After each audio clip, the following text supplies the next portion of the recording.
Oui les amis, bonjour, bonjour, j'espère que vous allez bien, et pour ma part ça va.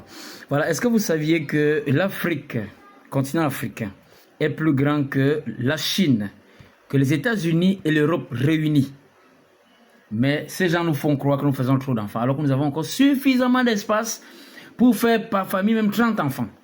Même disent non, vous faites déjà trop d'enfants, tout simplement parce qu'ils savent que la population fait la force. Si les Africains font trop d'enfants, ils pourront dominer le monde. L'Afrique a donc en ce moment 1,3 milliard d'habitants, sur une superficie de 30,37 millions de kilomètres carrés, alors que la Chine a 9,6 millions de kilomètres carrés, les États-Unis ont 9,8 millions de kilomètres carrés et l'Europe a 10,18 millions de kilomètres carrés. Les Occidentaux ont fini par reconnaître que tout le monde se lance désormais vers l'Afrique. L'Afrique est le continent le plus convoité.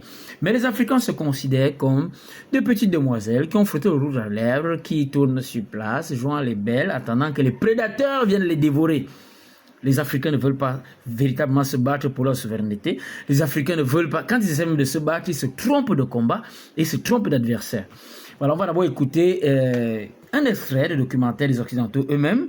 On va chercher à comprendre qu'est-ce que ces gens veulent vraiment en Afrique, pourquoi ils se rouent autant sur notre continent africain. Les États africains, de toute manière, sont extrêmement sollicités aujourd'hui. Il n'y a pas que la Russie, il y a les Émirats arabes unis, il y a la Turquie, la Chine, tout le monde cherche à faire du business et à s'implanter. Et c'est vrai que... Pardon ? Sans nous, en fait. Le précaré africain de la France en matière économique est en voie de rétrécissement constant. La France est-elle en train de perdre l'Afrique ? On est en train de perdre l'Afrique, on est en train d'être soumis aux États-Unis. Nous qui avions cette position tellement privilégiée, c'est vrai qu'on n'a certainement pas su prendre le changement au vol. Ça fait entre 40 et 50 ans qu'on vit au-dessus de nos moyens. On a cherché nos propres intérêts. C'est une terre de compétition maintenant. Il faut donc qu'on ait un réveil du monde économique français pour se dire on doit aller s'y battre. Les États africains, de toute manière, sont extrêmement sollicités aujourd'hui. Il n'y a pas que la Russie, il y a les Émirats arabes unis, il y a la Turquie, la Chine, tout le monde cherche à faire du business et à s'implanter. Et c'est vrai que... Voilà. Afrique des jouisseurs, Afrique des rêveurs, Afrique des danseurs, Afrique des étourdis, Afrique des somnambules. Vous entendez ce que les Occidentaux disent sur votre continent? L'Afrique est une terre de compétition. Ils se rouent tous vers l'Afrique. Pourquoi ils viennent vers l'Afrique?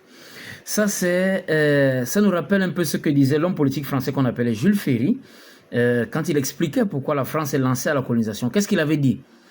La politique coloniale est fille de la politique industrielle. Ça veut dire que c'est parce que les industries en Europe avaient besoin de matières premières que les Européens sont lancés à la colonisation. Quand vous les voyez revenir comme ça en force en Afrique, c'est parce qu'ils se rendent compte qu'ils sont en train de perdre l'Afrique. Il y a les Russes qui ont compris que l'Afrique est riche, il y a les Chinois qui ont compris, il y a la Turquie qui a compris, il y a l'Inde qui a compris, tout le monde a compris, sauf les Africains eux-mêmes. Alors, au lieu de soutenir les présidents qui sont en train de les libérer, ils les combattent. On va leur remettre un peu d'argent pour aller déstabiliser leurs propres libérateurs, comme on fait au Burkina. Ils vont prendre l'argent pour aller déstabiliser Ibrahim Traoré. On va aller monter contre le président Biya, qui était d'ailleurs le tout premier président à sortir de l'exploitation française. Alors ils vont monter sur le créneau pour aller appeler la France pour venir intervenir au Cameroun, afin de remettre au Cameroun les mains des Africains, pas des Africains, des Français. Allons-y voir un peu qu'est-ce qui les motive véritablement, quelles sont les richesses minières de l'Afrique, puisqu'ils viennent pour les matières premières. On va voir un peu que nous dit la Banque mondiale. Il est bien vrai qu'il est possible que la Banque mondiale n'ait pas tout révélé, mais ce sont eux là qui ont fait l'exploration. Il faut reconnaître que, voilà, au Cameroun, principalement sur 40% du territoire national, on avait découvert des minéraux que j'avais donné dans une de mes vidéos ici, et qu'en 2019, on découvrait encore plus de 500 nouveaux sites miniers inexploités au Cameroun. Le Cameroun est un Eldorado géologique. Donc 2025 au Cameroun sera vraiment capital. Il faudrait que les Camerounais comprennent qu'ils doivent d'abord protéger leur pays. On ne combat pas un président, on combat le système. Le système est tapis dans l'ombre, mais il agit efficacement pour vous empêcher de profiter de vos matières premières. C'est ça le travail de l'Occident contre les Africains. Alors, quelles sont les matières premières de l'Afrique? L'Afrique a 60% de terres fertiles d'abord. C'est-à-dire la plus grande partie des terres fertiles au monde se trouve en Afrique. Logiquement, les Africains ne doivent pas mourir de faim. La terre, elle est fertile. On peut cultiver et nourrir même le monde entier. Mais les Africains ne savent pas en faire bon usage et crient aux famines. L'Afrique a 78% de diamants de la planète. 89% de platine utilisée dans l'industrie de l'automobile. 81% de chrome. 61% de manganèse. Avec le manganèse, on fabrique des médicaments contre l'insuffisance rénale, le diabète, tout ça. On fabrique des médicaments avec ça. C'est prisé par les Français qui fabriquent des médicaments pour le vendre aux Africains. Les Africains voient leur manganèse sortir dans les wagons de train comme s'ils regardaient un film à la télé, quoi. Ça ne les inquiète même pas. L'Afrique a donc 60% de cobalt, qu'on utilise dans la fabrication des téléphones, bien sûr. 20% de production mondiale d'uranium, qu'on utilise pour générer de l'énergie électrique, n'est-ce pas? 90% des réserves de platinoïdes, 80% de coltan, 70% de tantal, 40% d'or et 10% des réserves mondiales de pétrole. Il est à noter que la Russie aussi a une très grande réserve de pétrole et de gaz. Voilà. Alors, en ce qui concerne la RDC, vous savez, la RDC, c'est le pays le plus mal parti d'Afrique francophone. Ça, il faut le reconnaître. La RDC, c'est le pays le plus riche au monde. Et là-bas, les Occidentaux s'arrangent toujours à ce que le président qui est là-bas serve les intérêts des Occidentaux. Quand il cesse de servir les intérêts des Occidentaux, il est déstabilisé. Alors, pourquoi est-ce qu'on déstabilise la RDC? La RDC est le premier pays producteur mondial de cobalt, avec 100 000 tonnes de cobalt par jour. Non, par an, pardon. Voilà. La RDC produit 70% de cobalt essentiel dans la fabrication des batteries pour voitures électriques et pour nos milliards de téléphones. La RDC produit 70% de cobalt qu'on utilise dans le monde. 70%. Vous voyez qu'un pays comme ça, pour qu'il ait la souveraineté, il faudrait vraiment que les Congolais se lèvent. Mais ils sont pour la plupart de gros naïfs et des danseurs. La RDC est le premier pays producteur africain de cuivre, avec plus d'1 500 000 tonnes par an. La RDC produit 19 millions de carats de diamants par an. 19 millions de carats. La RDC produit plus de 40 000 kilomètres d'or. Pas kilomètres, qu'est-ce que je dis même? Kilogrammes, pardon, excusez-moi, c'est un lapsus. La RDC produit donc plus de 40 000 kilogrammes d'or par an, avec 7 800 tonnes de zinc par an. Voilà. Alors, qu'est-ce qu'on peut comprendre là? Africain, réveillez-vous. Ça, c'est la Banque mondiale qui a déclaré ça. Et je me rappelle... le président Biya, c'est un Français qui avait dit ça dans les réseaux sociaux, que c'est là où j'avais compris quand le président Biya va à Genève, c'est pour travailler. Beaucoup d'Africains disent non, il peut habiter à Genève. Non.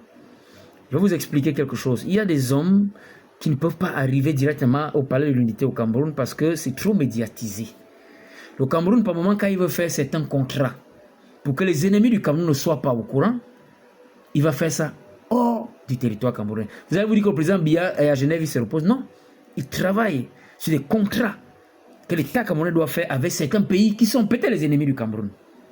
Et c'est un monsieur ici qui avait expliqué qu'il avait rencontré le président Biya. Il était dans la délégation de ceux-là qui étaient allés faire, il travaille au compte de la Banque mondiale, qui était allé faire l'exploration au Cameroun pour déchiffrer les matières premières du Cameroun.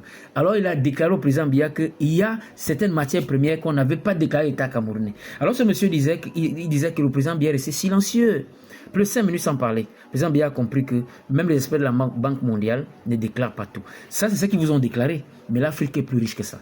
Vous comprenez? Voilà pourquoi ils se battent pour qu'ils choisissent des présidents pour vous. Voilà pourquoi ils ne veulent pas que vous soyez libre. Donc, le combat ici, ce n'est pas forcément contre le président. Je vous l'ai toujours dit. Sinon, vous allez changer 5-10 présidents, vos causes ne vont pas changer. Soyez un peu plus intelligents, soyez un peu plus éveillés. Il faut combattre la France-Afrique.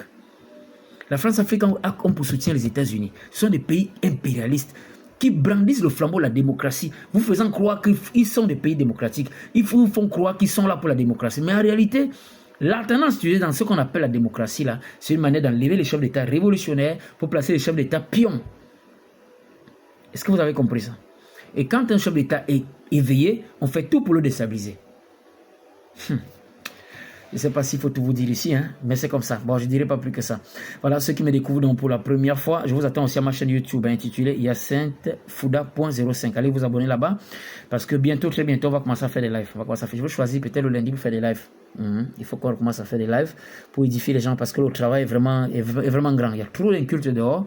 Les Africains veulent se prononcer en politique, ils mènent le mauvais combat et ils se trompent largement d'adversaires. On vient vous expliquer ici que l'Afrique, c'est le continent le plus grand que la Chine, les États-Unis et l'Europe, c'est le continent aussi des plus riches. Et les Africains sont les plus pauvres. Alors, vivement qu'on se lève pour libérer l'Afrique. Ce n'est pas forcément contre les présidents, mais contre le système de la France-Afrique et de l'impérialisme occidental. Ceux qui me découvrent donc pour la première fois, j'attends votre abonnement en soutien.